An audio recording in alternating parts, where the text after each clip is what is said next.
Welcome back, everybody. I'm your host, Kelly Sparks, aka Red Beard.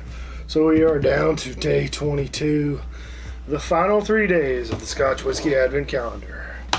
Looking forward to it. Hopefully these last three are... The Mortlach 16 was a good whiskey, but hopefully the last three will be exceptional. Maybe the Mortlach 16 is probably somebody's favorite all-time whiskey, but I thought it was okay. I didn't think. Calm down. I didn't think it was anything spectacular, and I've heard other people rave about it, but it was it was alright. Wasn't bad, but anyway. All right, let's go ahead and get into it. Yes. Ooh, good peaty goodness. That is an old familiar nose. Oh man. It smells familiar. And it's a little bit darker, so it's definitely over 10 years old.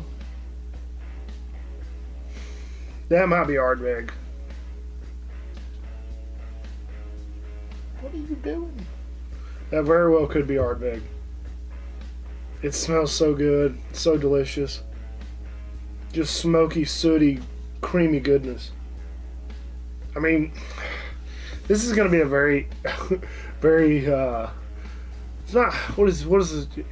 It's not impartial. I'm going to be very partial to peated whiskeys. I'm just going to say they're probably going to win, unless that Glenfiddich 15-year-old just comes through like a cannon. That's the only one right now that I could see beating out any of the peated whiskeys. Let's see how she tastes. Just smoked, salty chocolate, creamy goodness. Yeah, I mean, I am very partial to peated Scotch, so, man, that might be Ardbeg Uigeadail. I don't know. If anything, I don't know what else it could be. I don't feel like it's Bruichladdich. It could be something from one of the boutique whiskey companies, like an independent bottler. They could have something like that. But with the color... And I know a lot of very, very viscous and oily. It's just like freaking crude oil in that glass. Melted butter. But I know Laphroaig 10 is very light and golden colored. Even the independent bottling Laphroaig 16 that I had was incredibly light. This one is dark. This one's like almost an amber. A light amber. Whereas the Laphroaig 16s are light 16, or a light, good trash can, a light yellow gold, but it just smells. Alright, yet again, peated Scotch, guys, peated Scotch. It is either you love it or you hate it.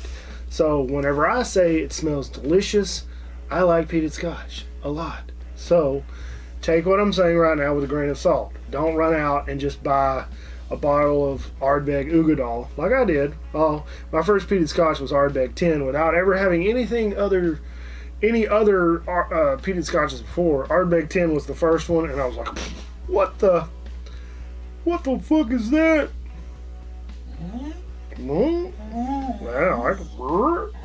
Alright, that's it. I'm going to go on a limb. It's either Ardbeg Uigeadail. I actually don't think it's Uigeadail because it doesn't feel like it brings enough heat. It could be like Lagavulin Distillers Edition, where they have the secondary finish, I believe, in some kind of wine barrel, sherry barrel maybe, something. Alright, I'm excited to see what it is, because this one, if I had to pick a favorite, this would probably be my favorite so far. Especially in like the peated whiskeys. This would probably be my favorite so far. So we have for day 22, Wow. Talisker. Port Ruighe. I was thrown way off. That was freaking good. Let's see what we got, Bonnie. Let me talk to the people real quick without you whining and not relish. It auto-corrected to relish. So Talisker, Port. I've never even seen it.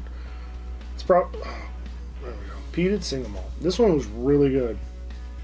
I thought it was really good. They only gave it an 84. Hell with them. Alright, released in 2013 in select European markets, this no-age statement release is aged in a combination of American and European oak refill barrels, some with a deep char. Maybe that's where the color comes from. The single malt finishes aging in former ruby port casks. The name Port Ruighe is pronounced Portry, and refers to the town of Portry, a port and the largest town on the Isle of Skye. This has been claimed to be a permanent bottling in the Talisker portfolio, but is currently unavailable in the U.S. Figures. Alright, so touches of vanilla and caramel are found on the nose, along with wood spices and a dose of peat smoke. Sweet notes of chocolate raisins and a slight floral note soon come around. The whiskey is a touch sweet with more of the same on the palate, along with a pinch of salt. The finish is soft and has a moderate level of smoke and a modest amount of dried fruit. The tasting experience is pleasant, but the finish ends quickly. So, you know what? I'll probably never see this ever again in my life, unless I get to go to the Isle of Skye or select European markets. But that was really freaking good.